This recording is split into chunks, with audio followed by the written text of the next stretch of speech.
Assalamualaikum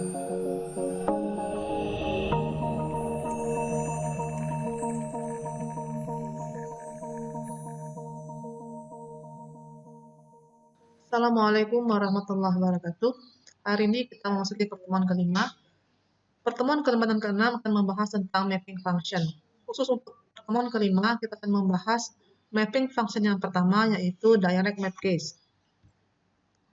Kita mulai dari struktur DMA atau direct memory access yang kita pelajari minggu yang lalu. Di dalam direct memory access atau DMA, adalah suatu metode penanganan I/O yang mempersingkat alur hubungan data antara I/O langsung ke memori tanpa melewati CPU.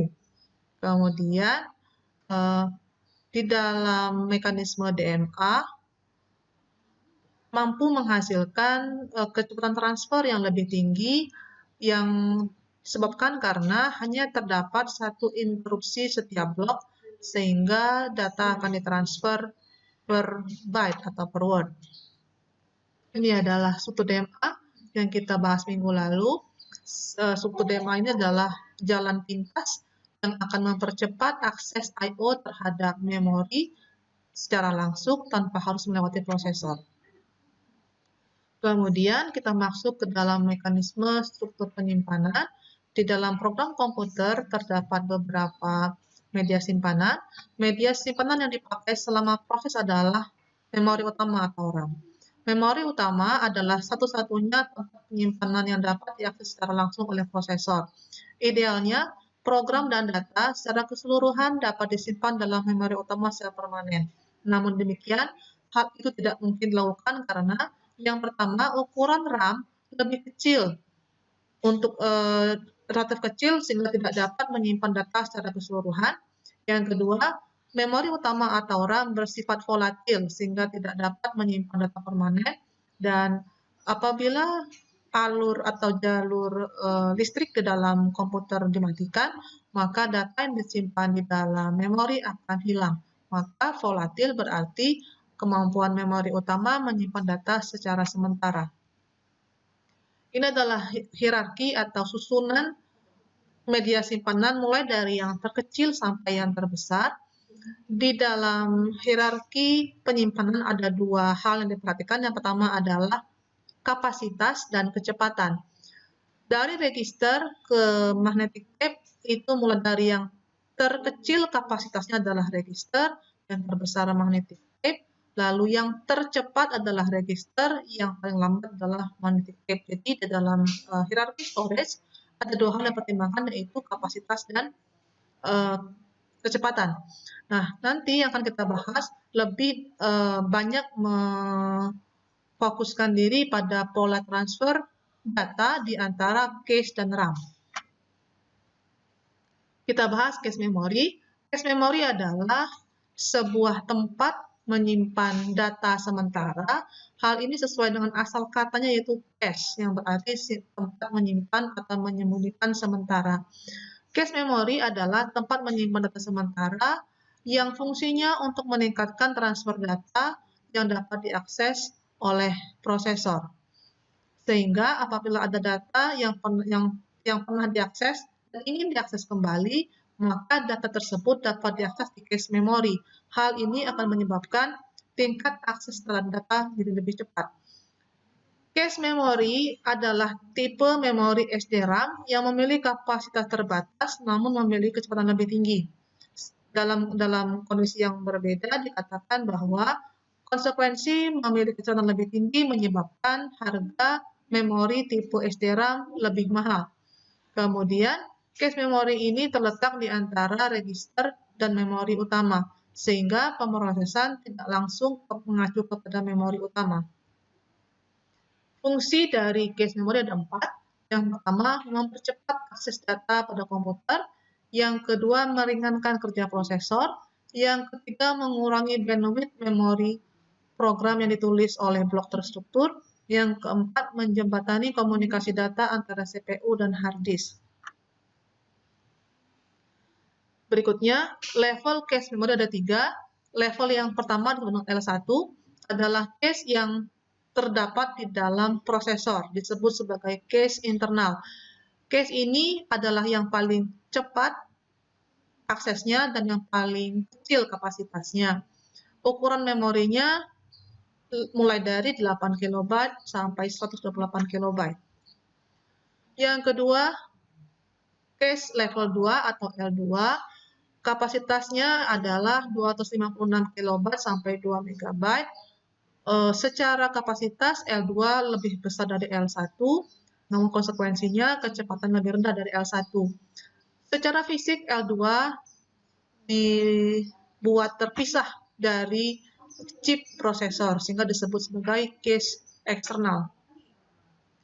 Sedangkan cache level 3 atau L3 hanya dimiliki oleh prosesor yang memiliki unit lebih dari satu atau yang disebut dengan multiprosesor. Contohnya dengan konsep dual core atau 2 prosesor dan quad core yang 4 prosesor. Fungsinya adalah untuk mengontrol data yang masuk dari cache L2 dari masing-masing inti prosesor. Letak cache memory.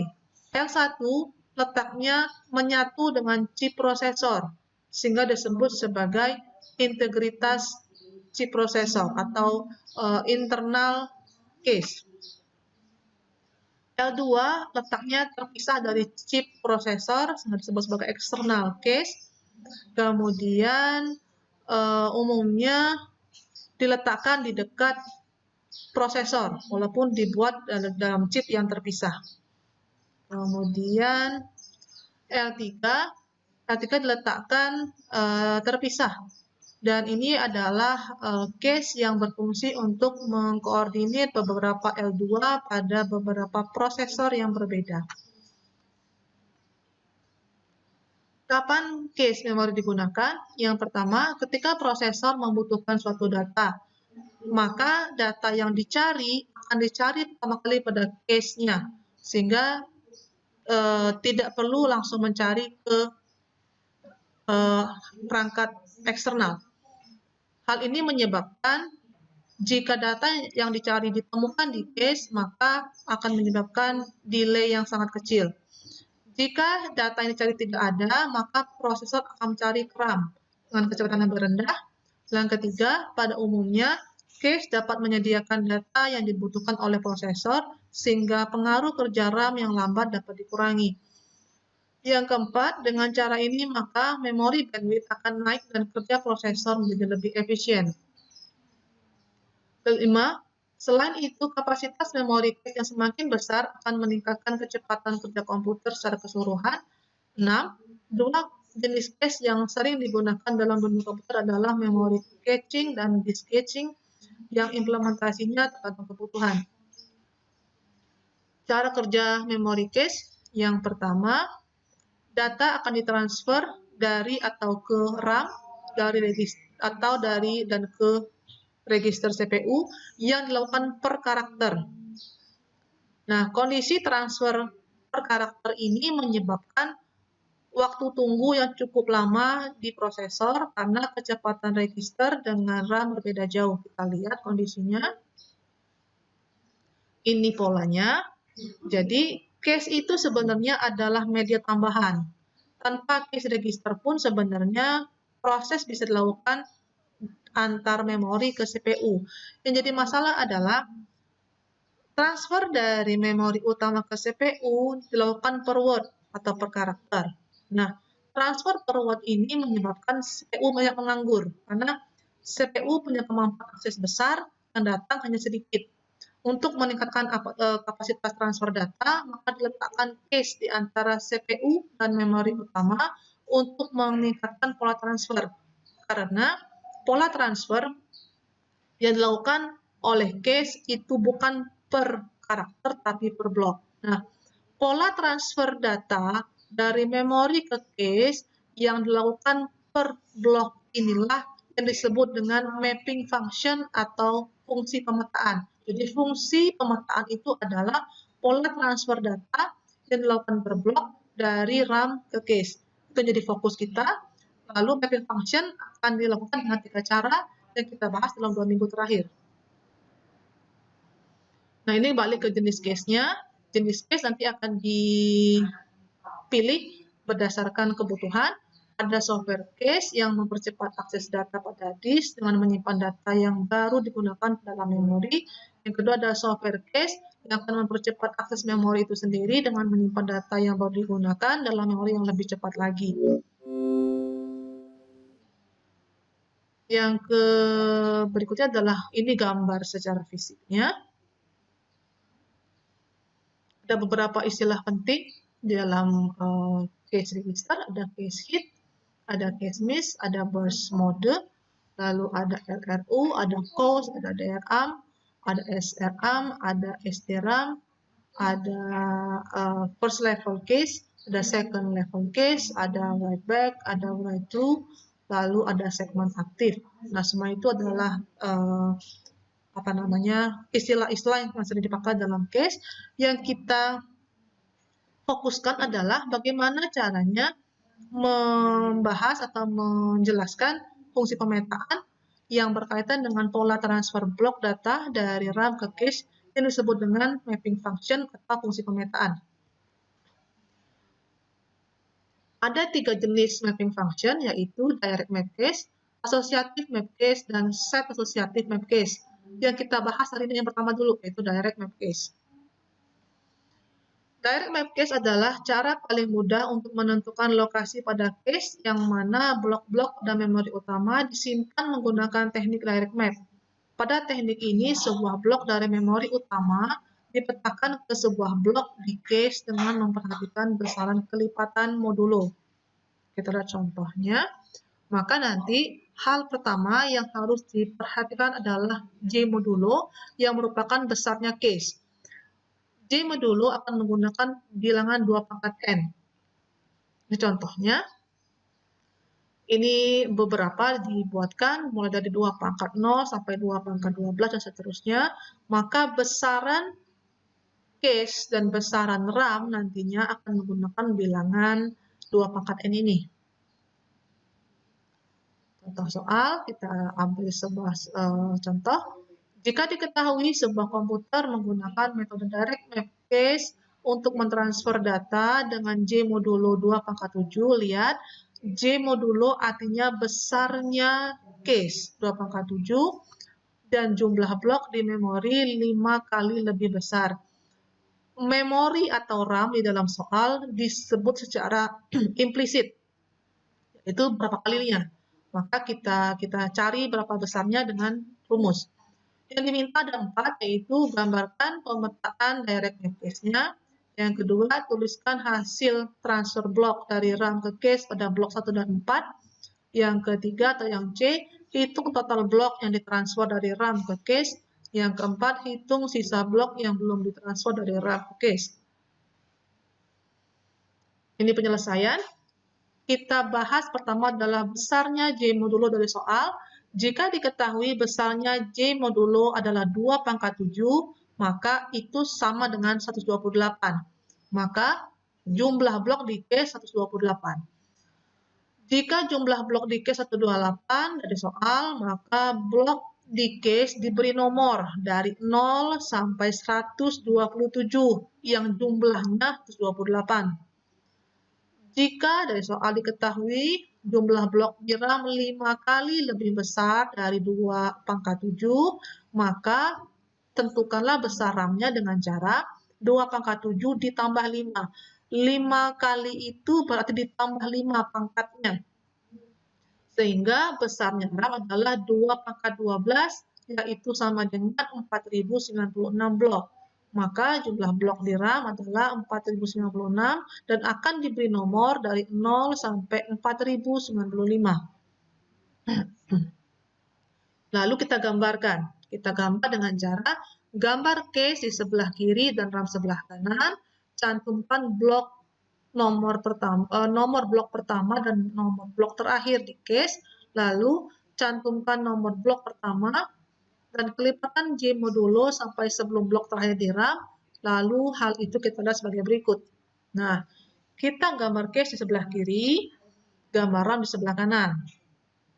Kemudian, diketahui dari soal tadi bahwa cache-nya punya 128 blok, yaitu mulai dari nomor blok 0 sampai nomor blok 127. Jadi beri nomor bloknya. Yang utama adalah nomor blok pertama dan nomor blok terakhir, 27. Ini case-nya. Kemudian kita gambar RAM-nya. RAM besarnya 4096 blok atau 2 pangkat 12. Kita beri nomor pertamanya blok 0, blok pertama di RAM, dan blok terakhir di RAM, blok 4095. Kemudian kita letakkan kelipatan J modulo. Ini adalah J modulonya 128, lalu naikkan pangkatnya 256, 512, 1024, dan 2048. Kita lihat dari tadi datanya. Nah, tadi sini. Tadi kita punya di sini ya. Tadi J modulonya 2 pangkat 7, 128. Lalu kita naikkan pangkatnya di 256, 512, 1024, dan 2048. Kenapa tidak masuk 4096? Karena di dalam gambar dilihat bahwa blok yang terakhir bukan 4096, tapi 4095. Sehingga yang diambil terakhir adalah sampai 2048. Itu yang dimaksud dengan nih. Cantumkan nomor blok pertama, kelipatan J modulo sampai sebelum blok terakhir di RAM. Setelah gambar ini selesai, baru kita buat pola transfernya. Di pola transfernya, transfer akan digambar menuju blok 0 di case. Nah, yang ditransfer adalah blok pertama dari RAM, blok 0, lalu blok sebesar J modulo 128, lalu kelipatannya atau naikkan pangkatnya 256, 512, 1024, dan 2048. Semuanya ditransfer secara sekaligus menuju blok 0 di case. Maka ada 1, 2, 3, 4, 5, 6. 6 blok dari RAM ditransfer sekaligus menuju blok 0 di case. Ini adalah gambar mapping function dengan direct map case dengan J modulo 2 pangkat 7 dan RAM-nya 2 pangkat 12. Berdasarkan gambar direct map case, maka petakan pola transfer blok dari RAM ke case. Maka lihat anak panahnya. Dari anak panah diketahui bahwa setiap kali transfer ada 6 blok yang ditransfer dari RAM ke case.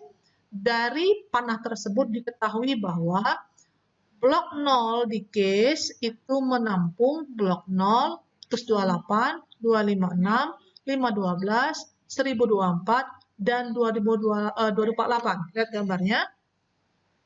Blok 0 di case itu menampung blok 0, 128, 256, 512, 1024, dan 2048. Jadi satu blok di case menampung 6 blok dari RAM dengan pola ini. Nah, pola yang ada di dalam gambar itu disebut sebagai pola transfer block. Nah, pola inilah nanti yang akan dipakai untuk menentukan jika diminta menuju blok yang lain. Contoh, yang B. Dalam soal B ditanya, tuliskan hasil transfer blok dari RAM ke case pada blok 1 dan blok 4. Nah, jawabannya adalah untuk ke blok 1, maka plus 1 dari pola transfer blok. Plus 1 dari pola transfer blok, artinya 0 tambah 1, 128 tambah 1, 256 tambah 1, 512 tambah 1, 1024 tambah 1, dan 2048 tambah 1. Ini hasilnya. Ketika mau blok 4, maka tambahkan 4, maaf, tambah 4 ya, ini salah ketik saya, tambah 4, maka artinya